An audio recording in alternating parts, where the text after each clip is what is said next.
tied up, and now we're going into Flash versus herO.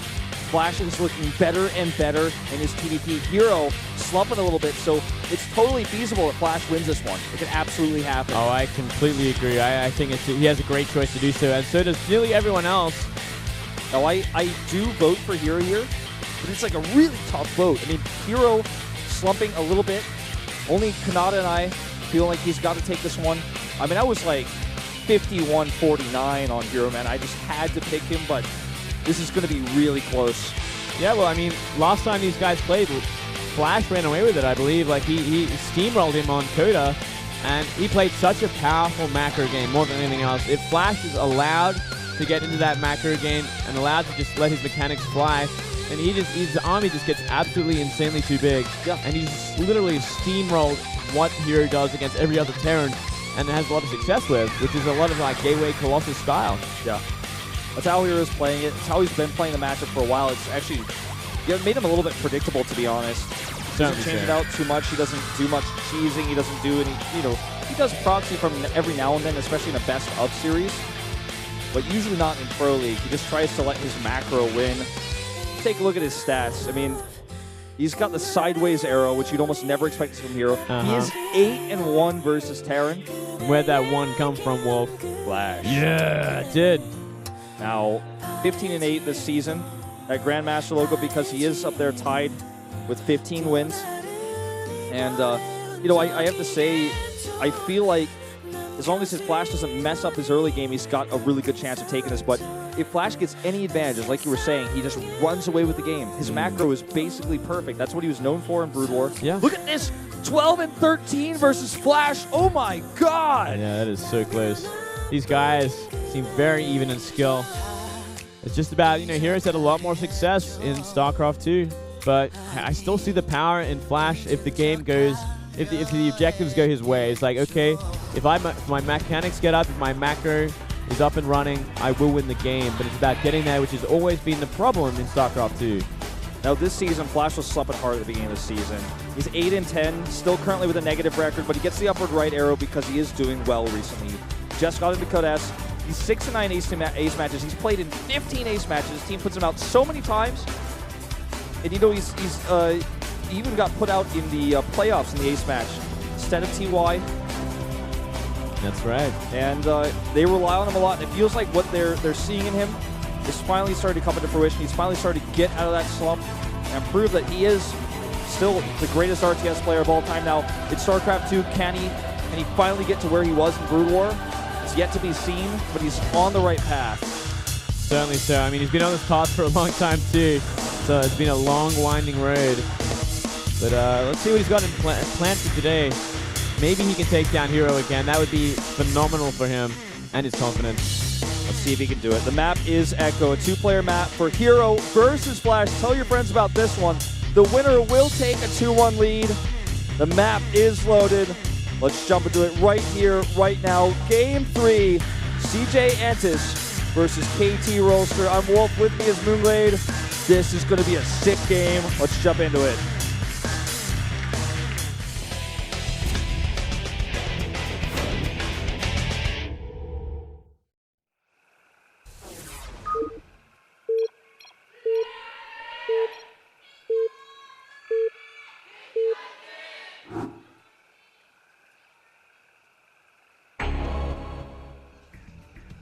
The bottom right in yellow is herO for CJ Antis.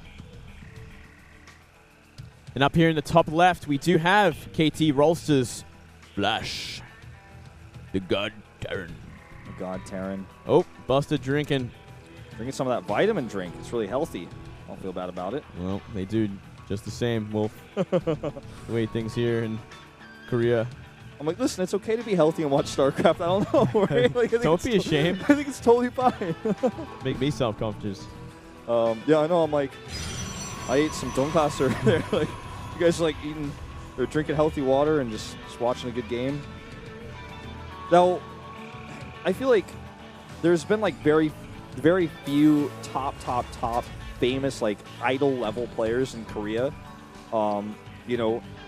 Mainly the Terrans. You'll get some of these idols like Slayer's Boxer, right? I Love Oov. Yellow. Nada. Is not a Terran, but, you know, he's one of these idols I'm talking about. Nada. Flash. Okay. And these players are revered as gods. I mean, he has a nickname God because they call him God Young-ho. Of course, his name is Young-ho in Korean. So if you add that God to the front, it makes his family name not Lee, but in fact actually God. Now, you know, there's been a few players that have like come and go, like almost gotten to Flash's level of recognition. You look at players like Fantasy, Jongbi, Bisu. Okay, Bisu is one of these players, right? You look at League of Legends. I feel like Faker is probably the one that comes closest to Flash. I mean, he's very, very famous in Korea, considered the king of League of Legends. And you look at a player like this, he's got so many fans. And there must be this immense feeling of pressure that he's transitioned completely into StarCraft 2 and has still not found the results that all of his fans want for him. And I actually have to be so happy that you know, he's able to power through this. Many other Castle players, some of these other idols have actually tried to switch and failed and went back to Brood War. Flash is stuck with it. Most of them did. Most of the very popular ones did end up giving up and going back to Brood War. So it really does. It's a huge testament to Flash to actually stay strong and keep going with this, despite, you know, all the ups and downs.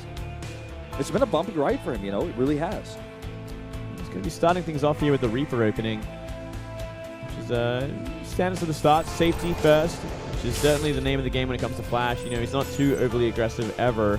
He wants to figure out exactly what herO has planned. He can take that expansion when he wants to. It's a slightly faster CC by pulling 2 SCVs out of gas. Now it is going to slow down his factory follow-up should he decide to go for that. Zealot gets canceled here. The Nexus goes down. Everything starts off completely normal. Looking to be a nice macro game to start it off, to open things out. And just going to send that SCV home. Mothership course going to finish up now. herO, all pylons at home, no probes on the map, no scouting even.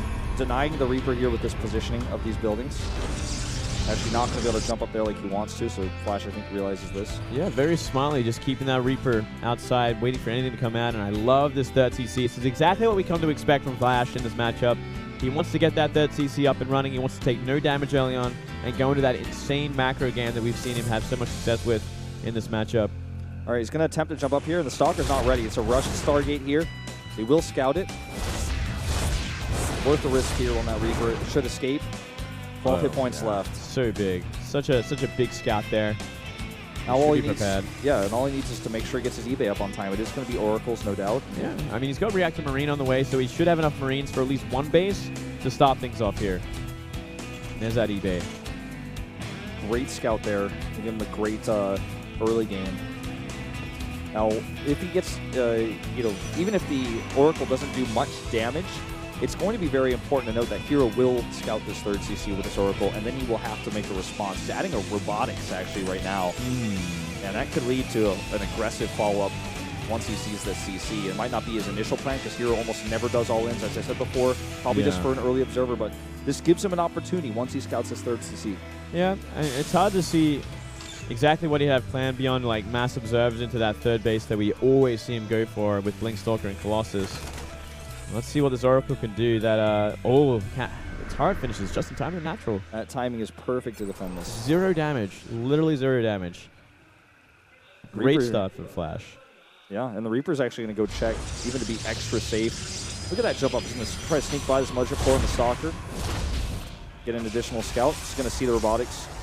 Flash is like, oh, I am so ready for anything you throw at me. Sees the Stargate is not being used. No Phoenix follow-up, no more Oracles. Oh, if he scouts his double forge, that is also huge. It looks like it's going to get zoned out there.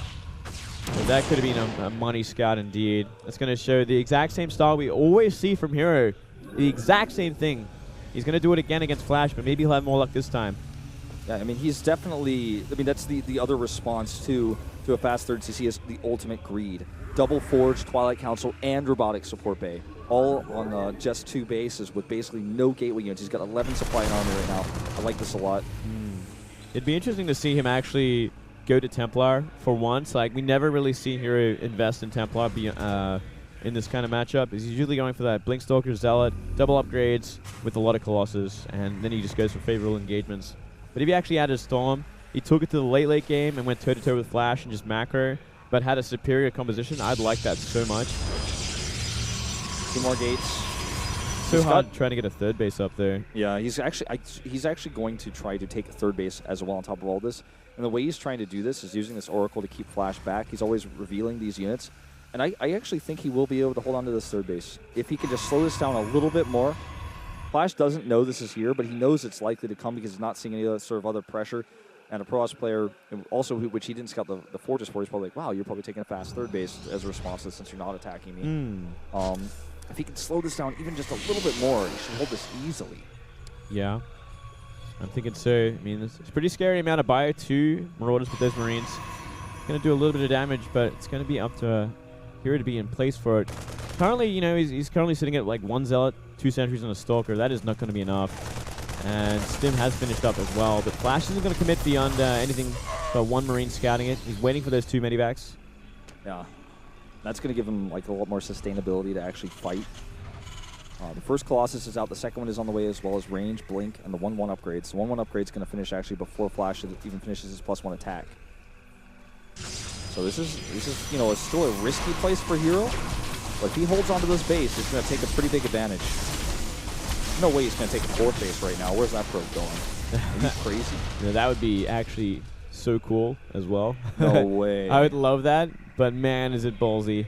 I would like him to do it top right, though. I mean, keep it away. There's no way Flash is going to go all around the map. He's going to try and cut corners here, but we'll see what this probe gets up to. Look at all these upgrades finishing at the same time. 1/1 finishes first for herO. The +1 attacks going to finish for Flash, as well as blink. Combat shields. All coming up to this point here. That's a pretty scary bio army as well, mind you. That is not much to buffer for these 2 Colossus. Yeah, he needs a Chrono. Those Zealots, the 3 gateways they're not ready yet. We have about 6 force fields for these Colossus to buffer them, but if Flash, you know, if he was inclined to stem in here and get a nice concave, he could just take him out. Even dropping on top of the Colossus is an option. He's got 4 Viking production at once coming up here as well for the follow-up push. I think he's going to try to do some damage here and finish off with the timing attack with the SCVs and the Ghosts. 3 Ghost push. I think that would be a good choice. Yeah. I think I'd like to see that a lot, actually. And it's kind of lining up to be that sort of pull the boys all in. Yeah. You know, he's so far ahead in production, in supply already, which is we saw the exact same thing last time they played. Flash was allowed to get up to 3 CC, no damage taken whatsoever. He was allowed to just macro. And that is all he did until he crushed herO completely. I think herO needs to go into Storm right now, but he's staying on 4 gases, just focusing on that Colossus Gateway style again. He always hopes the Zealots are going to buffer enough. But the SCVs buffer the Zealots, essentially. You know what I mean? When you have this much of an army lead, the upgrades don't really matter as much, especially when your entire army gets blasted with EMPs and you're there just hoping you can hold this. The SCVs do all the tanking that the Terra needs, all that range damage. Just firing so much more, he's doing so much more DPS than you can handle with the SCVs tanking. The upgrades do matter a lot, especially if you have Storm. But if you don't have Storm, it's not as significant as an overwhelming army. But it's going to be 1 whole set ahead. 1 whole set. He's not going to have charge in time, unfortunately. Now that Flash has found his timing, he's pulling the boys right now with these 3 Ghosts coming out. He's going to be looking for it. And look at that supply lead just from macro, man. 30 supply lead just from building units and taking no damage. It's all in army as well. Worker count dead even right now. That 3 Ghost push, man, we've seen it since Wings of Liberty. It's one of the scariest Terran pushes in this matchup you could ever face. These Stalkers are trying to zone out the Vikings and the Ghosts. Mothership Core here has full energy for 2 time warps. And here we go. The Polies have been pulled at the front. And this SCV is running in here. He's actually caught now at his base. Oh, a very ugly position. Nice flank onto the Vikings. Focusing down these Colossus as well. He does target down those SCVs really well. He doesn't get that Nexus cannon off, but the Colossi are at the back doing nothing now. Just totally outplayed here. They can't do anything. All the Colossus are going down for nearly no damage. Down goes the 3rd base. Flash looking absolutely unstoppable. The Zealots do have good upgrades, and they are going to come up here at the front. But I just don't think this is enough. This bio is just going to be out healing the damage of the Stalkers. He is half the supply now. He is so far behind GG. Wow. Flash takes it. Just easy for Flash if he's allowed to do this. herO needs to change his style up against this guy, but this does not work. Let's see, you know, you and I saw the Robo, and you and I are both thinking, there's no way he's going to make Immortals. He could do something like that. He could pressure with Blink if he got it while he counts the faster. But he just goes double forge and let Flash do the 3 Ghost push. He needs to proxy. He needs to proxy that Robo and go Immortal in. Do something crazy. Don't let him go on 3 CC like that. Or at least be more aggressive with the gateway units. Don't let him land it that early. harass, maybe add a few more gateways, make him lift, and do the double, do double forwards and add some extra gateways. Take your third base later, but harass Flash's third base, something like that. Because it's allowing Flash to sit there until he builds the ultimate army. Because he is the ultimate weapon. He is. That 3 Ghost push is just so hard to hold with this composition. It's basically impossible. I feel like the one reason why Flash doesn't have so much success is because people don't let him do that. They don't let him macro like that, ever. They don't let him get on 3 base untouched. They hurt him before then. They try and completely throw him off rhythm, do all the damage they can, so he can't build this unstoppable war machine. Like, he makes the perfect war machine beyond anyone else. Yeah. There you have it. Takes the win. Puts KT Rolster in a favorable position, despite that early upset that happened early on with Trust. Now we're going into Byung versus Zest, and Byung needs to win it. It's going to be a tough matchup. I said it before, I think it's a matchup that Byung can win.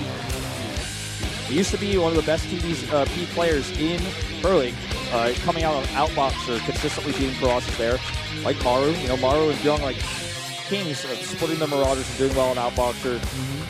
We're in a different era, of course, of PvP now, but still, I feel like with good, solid Terran play here, we could see an upset. We could go to that ace match. It's absolutely possible. Yeah, I certainly think it's possible. The map is going to be Terraform as well, so we'll get to see this new map once again. It should be a pretty interesting one. I kind of like Terran on this map actually over Protoss as well. Yeah. When I think about it, the third base is so far away for the Protoss. Third base is far away, can be attacked by ranged units. Terran is obviously a race that has tons of ranged units, so we'll talk about it a little bit more.